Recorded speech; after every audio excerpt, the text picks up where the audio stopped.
గజ్వేల్లో BJP నాయకులు media సమావేశం నిర్వహించారు. ఈ సందర్భంగా దరం గురువారెడ్డి, బీజేపీ రాష్ట్ర మీడియా అనలిస్ట్ అండ్ రాష్ట్ర sports cell convener, BJP Sadasyata Abhiyan 2024 మరియు సీనియర్ నాయకులు శ్రీ వెంకటరమణ, మాజీ IT cell convener Shri M Jaswanth Reddy, senior నాయకులు, గజ్వేల్ నియోజకవర్గ నాయకులు 100 రోజుల మోదీ పాలన 3.0 వర్సెస్ మసకబారుతున్న కాంగ్రెస్ చరిత్ర, one nation one election and BJP Sadasyata Abhiyan 2024లో పురోగతిని గురించి వివరించారు. విలేకరుల సమావేశం జరుపుకోవడం జరుగుతోంది. కేంద్రంలో భారతీయ జనతా పార్టీ ప్రభుత్వం ఏర్పడి అయితే మూడోసారి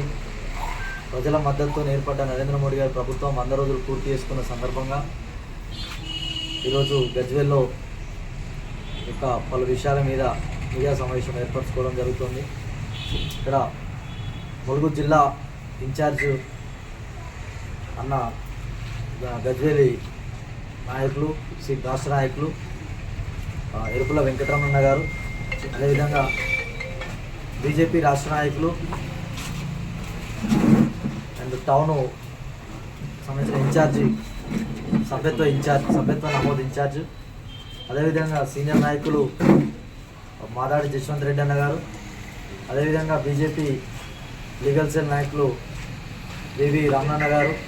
అదేవిధంగా నా సోదరులు పట్టణ కమిటీ సభ్యులు ప్రధాన కార్యదర్శి ఐల మహేందర్, ఉపాధ్యక్షులు నాయన్ సందీప్ మడ్గూరి నరసింహ గారు, అదేవిధంగా సోదరులు మండల పార్టీ ఉపాధ్యక్షులు బారు అరవింద్ గారు, మీడియా మిత్రులందరికీ నమస్కారం తెలియజేసుకుంటూ ఇప్పుడు సీనియర్ నాయకులు వెంకటరమణ గారు మాట్లాడారు. వేలుగునుకుంటున్నది ప్రత్యేకంగా ఈ బీజేపీ సదస్యత అభియాన్ ఏదైతే జరుగుతున్నదో దాంట్లో భాగంగా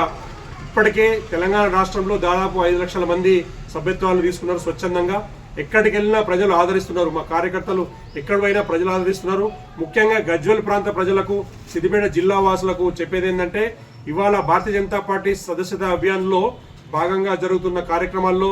గజ్వేల్ కార్యకర్తలు బ్రహ్మాండంగా పనిచేస్తూ ఇవాళ తెలంగాణ రాష్ట్రంలోనే గజ్వేల్ నియోజకవర్గాన్ని 3వ స్థానంలో నిలబెట్టారు. ఇది మొదటి స్థానానికి పోవడానికి అందరూ కూడా చురుగ్గా పనిచేస్తున్నారని గర్వంగా చెప్పడానికి మేము సంతోషిస్తున్నాం. ఈ విధంగా ఆలోచిస్తూ పోతే మేము ప్రతిపక్షాలను కానీ, ఇంతకుముందు ప్రభుత్వాలను కానీ, ఇంతకుముందు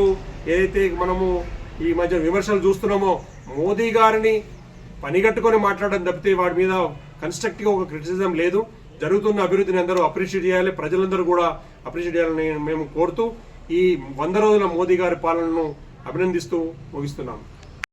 మనం ఇవాళ చూసుకుంటే చరిత్ర చదివితే లక్షల కోట్ల కుంభకోణాలు, అది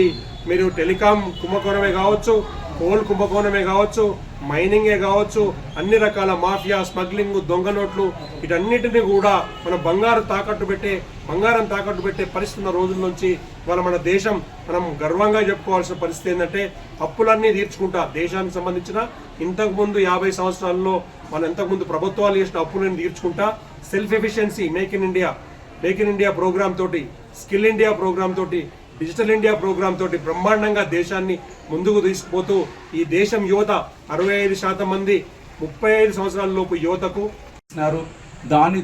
దానితో ఈరోజు నరేంద్ర మోదీ గారు భారతదేశము ప్రపంచంలో ఒక పెద్దన పాత్ర అనేటువంటిది పోషించినారు. ఒక మెసేజ్ అనేది ఈరోజు మనం ప్రపంచంలో ఇవ్వగలిగినాం.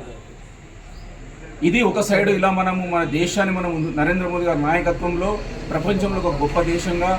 5వ ఆర్థిక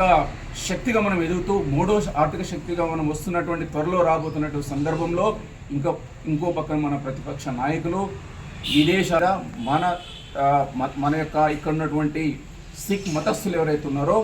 ఇక్కడ ఉన్న సిక్స్ మతస్థులు కూడా ఎవరు ఈరోజు వాళ్ళు టర్బన్ కట్టుకోలేకపోతున్నారు, వారు గురుద్వారాకు వెళ్ళలేకపోతున్నారు, వాళ్ళు పగిడీలు వేసుకోలేకపోతున్నారు అనేటువంటి పచ్చి అబద్ధాలు ఒక విదేశీ గడ్డ మీద చెప్పి ఈ భారతదేశాన్ని అవమానించడము, నాయకత్వాన్ని అవమానించడము, ఈ దేశాన్ని విదేశీ శక్తులకు విదేశీ ఏజెంట్గా పనిచేస్తూ, ఒక సిఏ ఏజెంట్గా పనిచేస్తూ, ఒక డీప్ స్టేట్ వాళ్ళకి ఏజెంట్గా పనిచేస్తూ ఈ దేశాన్ని రక్షించాల్సింది పోయి, ఈ దేశాన్ని డెవలప్మెంట్ని సపోర్ట్ చేయాల్సింది పోయి ఈరోజు ప్రతిపక్ష నాయకులు రాహుల్ గాంధీ గారు చేస్తున్నటువంటి ఏ అయితే కార్యక్రమాలు ఉన్నాయో, ఏ అయితే వారు చేస్తున్నటువంటి భాష అయితే ఉందో